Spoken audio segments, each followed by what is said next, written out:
నమస్తే ప్రజలారా, welcome to news one network. Hyderabad పట్టణంలో ఎక్కువ శాతంగా కూడా మనం ఎక్కడికన్నా వెళ్ళాలి రావాలని అంటే ర్యాపిడోని యూజ్ చేస్తున్నాం.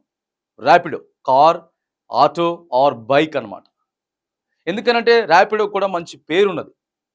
కానీ మరి ఇక్కడ ఒక ర్యాపిడో నడిపేటటువంటి వ్యక్తి 16 సంవత్సరాల అమ్మాయిపై అత్యాచారం చేసిండు. మరి ఎంత చెడ్డ పేరు! ఓ పక్క ర్యాపిడోకి బుక్ చేసుకోవాలంటేనే ఆలోచించుకోవాల్సినటువంటి పరిస్థితి ఉన్నది. ఒక్కసారి మనం వార్త చూద్దాం.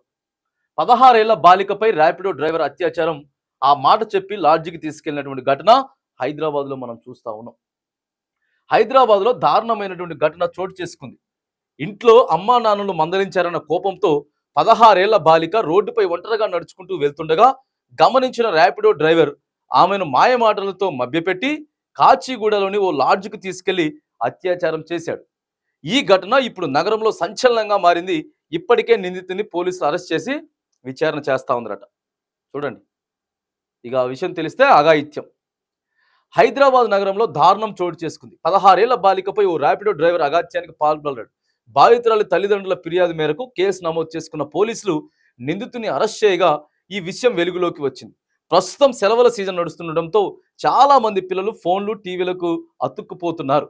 ఈ క్రమంలోనే సికింద్రాబాద్కు చెందిన 16 ఏళ్ల బాలిక గంటల తరబడి ఫోన్లో మాట్లాడుతూనే ఉండగా ఆమె తల్లిదండ్రులు మందలించారు. ఆ మాత్రానికి అలిగిన ఆ బాలిక ఇంటి నుంచి బయటికి వచ్చేసింది. ఒంటరిగా రోడ్డుపై నడుస్తూ వెళ్తున్న బాలికను గమనించిన ర్యాపిడో డ్రైవర్ సందీప్ రెడ్డి ఆమెను పలకరించాడు. ఆమె బాధలో ఉన్నది గమనించి అదే అలసిగా మెల్లిగా మాట కలిపాడు. 4 ఓదార్పు మాటలు చెప్పేసరికి ఆమెకు కొంత స్వాంతన దొరికినట్టయింది. దీంతో సందీప్ రెడ్డిని ఆ బాలిక నమ్మింది. రోడ్డుపై ఒంటరిగా వెళ్ళడం మంచిది కాదని, నీ కోపం తగ్గే వరకు తను ఓ సేఫ్ ప్లేస్కి తీసుకెళ్తానని చెప్పడంతో సందీప్ రెడ్డి మీద మరింత నమ్మకం కుదిరింది. సందీప్ రెడ్డి మాటల్లోని దురుద్దేశం తెలుసుకోలేకపోయిన బాలిక బైక్ ఎక్కింది. దీంతో ఆమెను కాచిగూడ ఓ లాడ్జికి తీసుకెళ్లాడు సందీప్ రెడ్డి.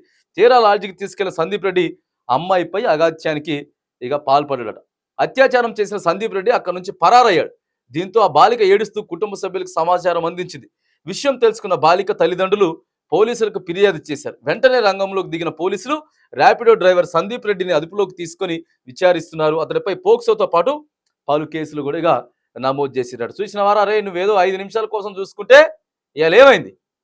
5 నిమిషాల కోసం చూసుకున్నావు, ఆ పిల్లని పట్టుకొని పోయితివి, మాయమాటలు చెప్తివి. ఆ పిల్ల కోపంతో ఉన్నదని మాయమాటలు చెప్తివి. ఇక నీ బతుకంతా ఆగం, నీ జీవితమే ఆగం మొత్తం. అందుకే చేసేటప్పుడు దయచేసి కొద్దిగా ఆలోచన చేసుకోవాల్సింది. ఇప్పుడు నీ జీవితం అంతా ఆగమైపోయింది. ఆ పిల్ల మంచిగానే ఉంటుంది, తల్లిదండ్రులు మంచిగానే ఉంటారు. కానీ నువ్వు ఏదో చేసిన 5 నిమిషాల ముచ్చటికి ఇక్కడ మొత్తం ఆగమాగం అయిపోయినటువంటి ఘటన కూడా కనపడతా ఉంది. ఏది ఏమైనా కానీ జాగ్రత్తలు వహించాలా. వయసు వచ్చినటువంటి ఆడపిల్లల పట్ల తల్లిదండ్రులు కూడా జాగ్రత్తలు వహించాలా. ఈ ర్యాపిడో గాళ్ళు వాళ్ళు వీళ్ళు మీరు కూడా దయచేసి, ఎందుకంటే క్షుణ్ణం ఒక్క సెకండ్లో మొత్తం బయటపడుతుంది. పోలీసు వాళ్ళు వస్తారు, తీసుకుపోతారు.